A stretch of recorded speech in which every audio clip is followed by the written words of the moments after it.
بسم الله الرحمن الرحیم. و ادامه درس گذشته دوباره آموزش رو آغاز میکنیم. یک بار چپ کلیک کردم اینجا برنامه اکسل باز میکنیم. درس گذشته ما قسمت پیجو تیبل مکمل خوانده بودیم. این در قسمت ریکومندد میخونیم، یعنی هردیش به یک شکل است. هم تجزیه میکنه، تفاوتش است که به شکل آماده شدگی است. شما یک قسمت رو انتخاب میکنین، سر از کلیک کنین، به این شکل چی میشه؟ وقتی اوکی کنین به این شکل اینا رو فقط همو آیدی، نیم، پوست اینا رو که تک مارش ماندین، همو بخش انالایزس و دیزاین است که هر دیش شما خواندین که از این قسمت هم شما مکاره کردن میتونید از قسمت ریکومندد هم شما میتونید.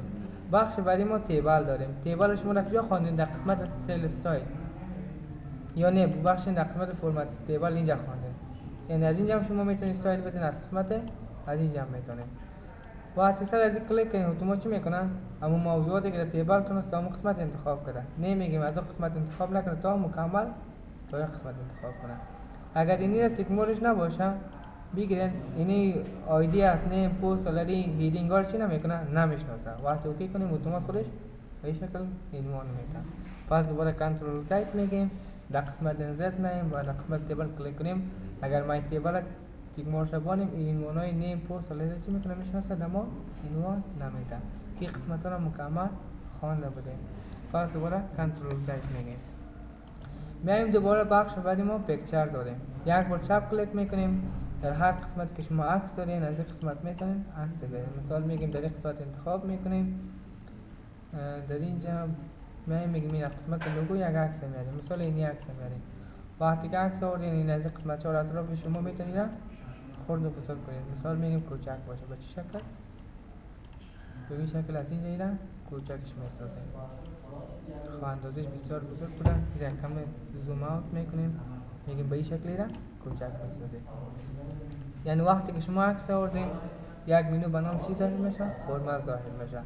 بخش اول ما چی داریم؟ ریموو بک‌گراند داریم که در برنامه بردم شما خانه کلیک کنید به اون شکل بک‌گراند چی میکنه؟ انتخاب میکنه.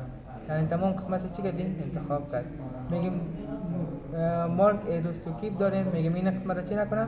انتخاب نکنه، یا این قسمت هم انتخاب نکنه. به اون شکل هر قسمت که ما کش کردیم قسمت را انتخاب نمیکنه. ببینید اگر بخواید این قسمت یک قسمت انتخاب کنه، مارک ادوس تو ریموو تیک مارک بان به شکل کش کو همون قسمت انتخاب میکنه. اگر دلیت بکنید اینی به نام مارک است، این کلیک کنید پس همون از بین میره. اگر سر از این که پرینس کلیک کنید همون قسمت چی میکنه؟ از بین میکنه. پس دوباره کنترل زد میگیم. اگر در قسمت دیسکارد آل چینج کلیک کنیم تمام تغییرات که ما آوردیم از بین میبره، پس به شکل اول میشه عکس ما. و از این قسمت ما میتونیم روشنایی برش بدیم، یک کم تیز باشه رنگش، کلیک کنیم به این شکل خلا یک کم رنگش تیز میکنه، یعنی روشناییش تیز میکنه. و از این قسمت بخش رنگش به چه شکل رنگش باشه، هر رنگ که انتخاب کنیم به اون شکل رنگش تغییر میده. مور والیدیشن بکنیم، در این قسمت رنگ های بیشتر است، از اینجا ما هر رنگ انتخاب کنیم به اون شکل یک کم رنگ خود تغییر میده. و در این قسمت به نام ست ترانسفرنت کالر داریم که هم بسیار مهم است. مثلا چه قسمت شما میین از اینجا یک عکس انتخاب میکنید، مثال از اینجا میگیم یک عکس باشه که بک‌گراند سفید باشه، اسکرول میکنیم خواهی را کم بزرگ میکنیم که عکس به ما معلوم شد. اینی عکس انتخاب میکنیم، صحیح؟ یعنی مثال شما اینی عکس آوردین در این قسمت، وقتی که یک عکس آوردین شما در این قسمت ببینید بک‌گراند تیلی از خود یک سفید بک‌گراند داره. وقتی که در این قسمت شما بانین میگین این بک‌گراند سفید باید از بین بره که در مو بک‌گراند ما چی شود؟ یک عکس که بک‌گراند ما بخونه، بک‌گراند خود چی میکنیم؟ از بین میبریم. تنها در بک‌گراند که سفید باشه کار میتن. با شما در حالت من چی را انتخاب میکنین؟ ست ترانسفرنت کالر انتخاب کرده، در بک‌گراند از یک بار چپ کلیک کو چی میشه؟ از بین میره. اینا متوجه باش. بک‌گراند نداره، بک‌گراند چی شد؟ از بین رفت. به این شکل ما میتونیم از این استفاده کنیم. پس دوباره کنترل زد میگیم، متوجه باشین به این شکل بک‌گراند داره. اگر بخواین پست میین از اینجا انتخاب کو چپ کلیک کو بک‌گراندش از بین میره. تنها در بک‌گراند سفید کار میده، دیگه بک‌گراند کار نمیده. دیگه در قسمت پیکچر کالر آپشن داریم، کلیک کنیم چیزایی که در اینجا هست میخونین تمامی در این قسمت ها میباشه که از این قسمت هم شما میتونید رنگ داخلی به چه شکل باشه، از این قسمت رنگ داده میتونین، یا میخواین میگه نور رنگش از بین بردین در بک‌گراند از یک عکس میاریم. مثلا کلیک میکنیم در قسمت فایل میریم، میگیم کدام باشه، مثلا از این قسمت میایم در بک‌گراند مثلا اینی باشه، کلیک کنید در بک‌گراند به این شکل میاد. یا هر کی دیگر شما میخواین هر کدامشو بخواین از اینجا انتخاب میکنید در بک‌گراند به این شکل میاد. یا رنگ باشه میگین یا چندین رنگ با هم مخلوط میکنید، یا پترنز بگوین از این استایل شما انتخاب میکنید و از اینجا رنگ میتین برش. تمام اینا رو باز به اینجا میخوان در قسمت هم هست. اینا پس چی میگیم؟ کلوز میگیم. و دیگه افکت میتیم از این قسمت. ببینید هر افکت شما انتخاب کنید و به شکل عکس تونه یک افکت گرافیکی برش میده و کمپرس حجمش کم میکنه. مثلا شاید اینمی عکس که ما بیاریم دائمی باشه، وقتی کمپرس بگویم چقدر عکسی که دمی شیت ما باشه اوکی کنیم تمامش حجمش کم میکنه. میگیم مثال اینی عکس نباشه، اینا چی میکنیم؟ چنج پیکچر بجاش یک عکس دیگه میاریم. میگیم کدام عکس باشه، مثال میگیم اینی عکس باشه، کلیک کنیم به این شکل بجای یو عکس اینی عکس میاد. سعی کنید اینی هم بک‌گراند داره دیگه، بک‌گراند این هم شما از این قسمت میتونید انتخاب کنید، یک بار کلیک کنید بک‌گراند اینا از بین ببرید.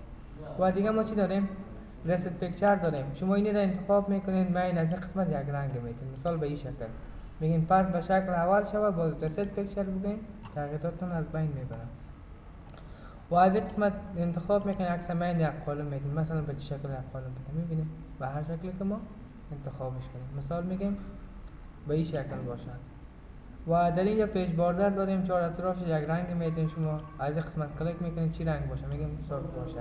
وقتی که سرخ باشه بگین نو آوتلاین بگین چهار اطرافش از بین میبره، مور آوتلاین کالر بگین یعنی رنگ های بیشتر است، کاستوم دلخواه از اینجا یک رنگ انتخاب کنیم ما میتونیم. یا در این قسمت ویدش ما میتونیم کمتر کنیم، مثال به این شکل باشه، میگیم کم ویدش چی میشه از اول کردم کمتر میشه. و از اینجا میگیم به شکل نقطه نقطه باشه تاش. وقتی کلیک کنیم به این شکل نقطه نقطه چرا نمیشه؟ چون ما این تغییرات آوردیم قالب دادیم. اگر بعد به شکل دسته اول باشه بگیم اینال بیا از این قسمت ویدش کمی دبلتر بگیم و از اینجا بگو یک رنگ میتیم، اینال بیا از این قسمت به شکل داش باشه بگیم به این شکلی کار میده. به خاطر کار نمیداد که ما از این قسمت برش قالب انتخاب کرده بودیم، باید به اون خاطر این کار نمیکنه. و دیگه ما در قسمت بعدی پیکچر افکت داریم، یک افکت برش میده از این قسمت به این شکل باشه، هر شکلی که ما بخوایم وقتی انتخاب کنیم به اون شکل تغییر میکنه. یا از این قسمت شادو یک سایه برش میده، هر قسم سایه که در بک‌گراند ببینید به این شکل اپیزر یک سایه داد. یا میخواین در پیشروی در پایینش یک سایه بده بگین کلیک کنید در این قسمت برای سایه میده به مو شکل گلاو بگین، یا به این شکل باشه هر استایل که بخواین داخلش رنگ میده، یا از این قسمت به این شکل قالبی باشه، یا هر کدومش انتخاب کنیم تغییر میکنه. یا به شکل 3D میخواین شما از اینجا میتونید از این استفاده کنید، مثال به این شکل باشه بگین، یا هر شکلی که دلخواهتون است. ما میگیم نه پس به این شکل باشه. و بخش پیج لیاوت داریم، ما اینا چی میکنیم به شکل اسمارت آرت تغییر میده. وقتی که ما یک انتخاب کنم اینجا همون دو یکی دیزاین یکی فرمت اضافه میشه. باز ما در قسمت دنزت که رسیدیم اینجا اسمارت آرت داریم، در این قسمت میخوانیم پس را کنترل زید میگیم. ما این بخش بعدی برینگ فاروارد داریم، سینگ تو بکوارد داریم. وظیفه اینا رو میفهمید در ورد هم خوانید. ما این از این قسمت یک شیب رسم میکنیم، میگیم یک شیب به این شکل باشه و یک شیب دیگه به این شکل باشه. و شیب در عقبش از این پیشرویش است، میگیم این در سینگ تو بکوارد و در پیشروی پشت سر میده پیشروی میاد. اگر پس کلیک کنیم پس شیب پیشروی میاد و دیگه پشت سر میاد. و سلکشن پن داریم، ما از اینجا شیب و عکس میتونیم چی کنیم پنهان کنیم. کلیک کنیم یک شیب پنهان میکنه، هایت آل بگیم تمامش شو آل بگیم تمامش پس نمایش میده. دوباره در قسمت فرمت من شما عکس انتخاب میکنید، سلکشن پن خفا میتونید و دیگه در قسمت ما آلایگن داریم که در شیب هم کار میده، در عکس هم پورا مشکل نیست. ما این قسمت رسیت میگیم و از اینجا میره اندازه چی میکنیم کوچک میکنیم، میگیم کنترل سی کنترل وی کنترل وی، میگیم یک عکس به این شکل باشه، یک عکس هم به این شکل و یک عکس دیگر هم انتخاب میکنیم به این شکل باشه. کنترل هر سه انتخاب میکنیم و بعدا ما میگیم طرف سنتر رو برابر کنه، پس دوباره کنترل زید میگیم طرف تاب میگیم برابر کنه، پس دوباره کنترل زید میگیم طرف میدل بگیم در وسط خود برابر میکنه. یا از قسمت ما این پایین بگیم در پایین دیگه سنتر بگیم به مو شکل دیگه. در ویو اورزنتال بگیم به شکل اورزنتال این به این شکل خودش میکنه برابر میکنه اندازه کلیک کو این ایران کمی سنتر رو پس دوباره کنترل زید میگیم. یا میگیم به شکل ورتیکال بگیم از قسمت بالا به این شکل برابر میکنه. یا اینجا خود فیکس کنه یا کلیک کو یک کم فاصله شده اینجا بیا سعی در خود من این نمیچسبونه داخل که شده میره. اگر به اون شکل نره بگین در اکانت یا واسه بگیرین باز خود داخل نمیکنه میچسبونه با هم به این شکل. و دیگه ما گروپ داریم، دو عکس انتخاب میکنیم و از اینجا ما گروپ ساخته میتونیم، یعنی هم زمان میتونیم انتقال بدیم. وقتی که ان گروپ گفتیم پس ارتباطشون با هم چی میشه؟ دو قطع میشه، یعنی با هم نمیتونیم یادم پیچت کنیم و از اینجا میتونیم به این شکل چهار اطراف پیچت کنیم. و دیگه ما کراب داریم. کراب قطع کردن میگه وقتی کلیک کنیم میگیم سک به این شکل چهار اطراف یک گزینه آمد، میگیم تا این قسمت باشه دیگه قطع کنیم، کلیک کنیم به این شکل قطع میکنه. پس دوباره کنترل زد میگیم به شکل شیپ قطع کنه، مثال به این شکل کلیک کن به اون شکل شیپ قطع میکنه. یا میگیم به اون شکل شیپ نباشه، مثال میگیم به این شکل باشه کلیک کن به اون شکل سگ چی کنه قطع کرد. دوباره میگیم پس را به شکل اول کنترل زد میکنیم، اینی را میگیم چی دیلیت.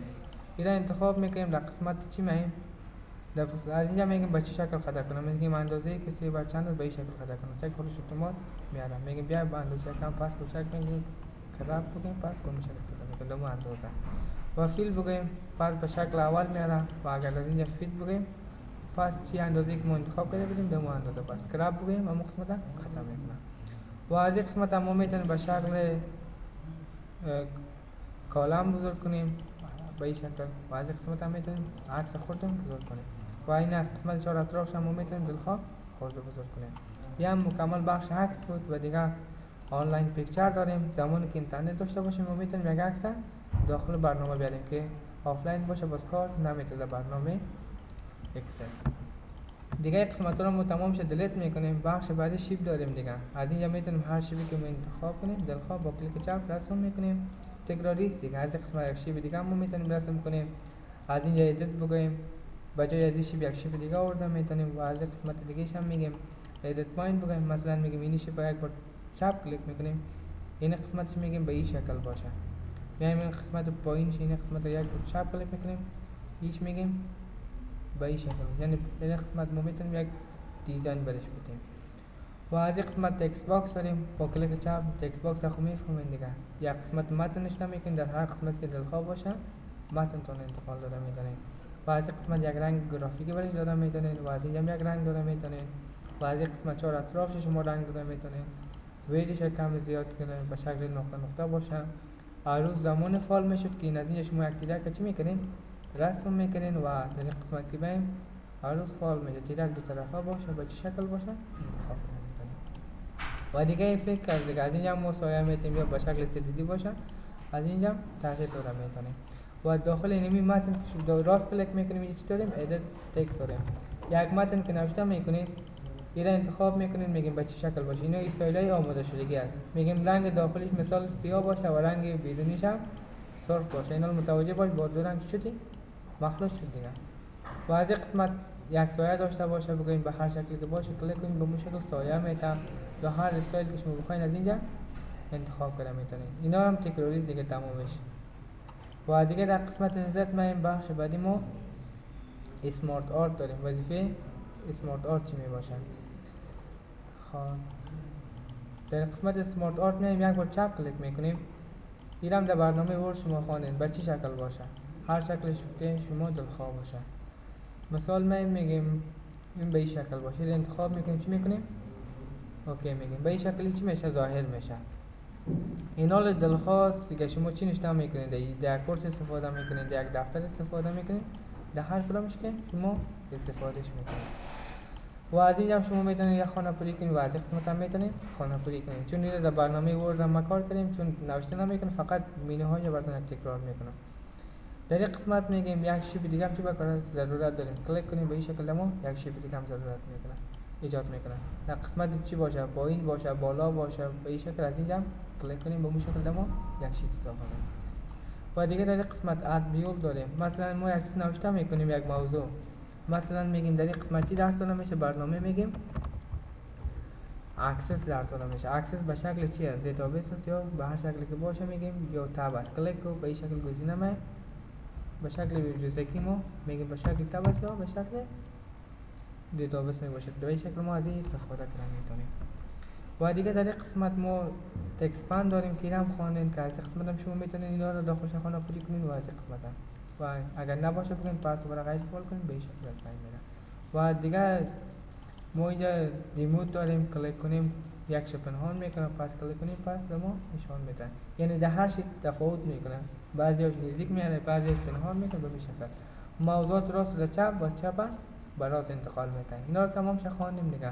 هر قسمت پایین در بالا میگیم انتقال بده، کلیک کنیم بالا پایین به این شکل موضوعات ما انتقال میده.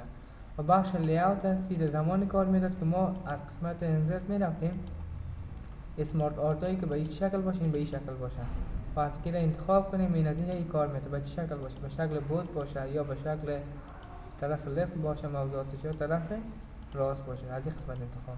و از اینجا هم هر استایلی که گرافیکیش باشه انتخاب کرده میتونیم و از اینجا یک رنگ برش داده میتونیم هر رنگ باشه و از اینجا به شکل 3D یک استایل داده میتونیم. رسید بگیم این 3D رو چی میکنه؟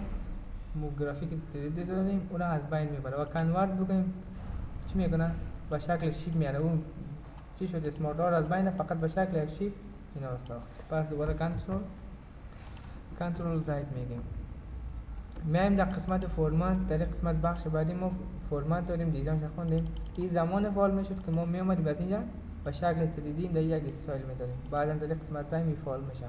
کلیک کنیم استایل اولش نشون میده، دوباره کلیک کنیم به شکل 3D شه. میگیم پس به شکل اول باشه و اینجا چی داریم؟ چند شیپ داریم. میگیم این شیپ هم میخوایم چی کنیم؟ تغییر بدیم. کلیک میکنیم میگیم به چه شکل باشه؟ به این شکل. کلیک کنیم به این شکل تغییر میکنه. لارجر بزرگ میکنه، اسمالر چی میکنه؟ کوچک میکنه. و از این قسمت هم شما یک رنگ گرافیکی داره میتونید و از این قسمت هم هر رنگ انتخاب کنید و از این قسمت شما نو فیل بگین رنگ داخلیش از بین میبره، پیکچر بگین یک عکس آورده شما میتونید مثال میگم این عکس کلیک داخلش به اون شکل هم عکس میاد. گرادنس یعنی رنگ های مخلوط شده، تکسچر استایل هایی است که در برنامه ورد اکسل می باشه، کلیک به این شکل استایل ها می باشه و اپلاین هم چهار اطراف رنگش هم میگه و از این قسمت ویدش چقدر باشه و شکل نقطه نقطه باشه. عروس هم گفتم زمان فعال میشه شما تیرک رسم میکنید و از اینجا میفک تمام قسمت تکراری است که اینجا خوانده بودیم. و دیگه در این قسمت ما چی داریم؟ اسکرین شات داریم. اگر بخواین از یک قسمت روی صفحه شما عکس بگیرین از قسمت اسکرین شات کلیک میکنین، فعلا در قسمت بک‌گراند چی باز است؟ همون ریکاردر ما باز است. اگر ما اینو بیایم از قسمت رو مینیمایز کرده بانیم، اگر در قسمت کلیک کنیم اگر کدام چیزی می باشه نمی باشه اتومات 3 ثانیه بعد به این شکل صفحه میگیم کدام قسمته، میگیم این قسمت عکسش میگیریم با کلیک چپ رها کو اون قسمت عکسش میگیره. اون مینوی فرمت تکراری است که تمام خوانده. یا شما میخواین یک برنامه را باز میکنین در بک‌گراندش میگین برنامه عکس باز میکنین، یعنی دیتابیس باشه مثلا این از این دیتابیس مکمل مینوی شما چی میکنین عکسش میگیره با شما به این شکلی را باز میکنین. من در قسمت برنامه اکسل در قسمت انزد که آمدن اینجا برنامه خودش اتومات چی میکنه در قسمت اسکرین شات همون بک‌گراند که برنامه‌ای که ما باز کنیم عکسش میگیره. کلیک کنیم به این شکل همون عکسش میاد و از این ما میتونیم به این شکل چی کنیم استفاده کنیم. میبینید همون برنامه‌ای که در عقبش بود عکسش میگیره. همون تکراری گزینه است دیگه. دوباره میایم استور بخش فروشگاهش می باشه. ادنس هم با مو شکل است که موبایل هم از خود فروشگاه داره و اینا هم به می شکل از خود فروشگاه می داشته باشن. و درس امروزی ما هم تا این قسمت بس است.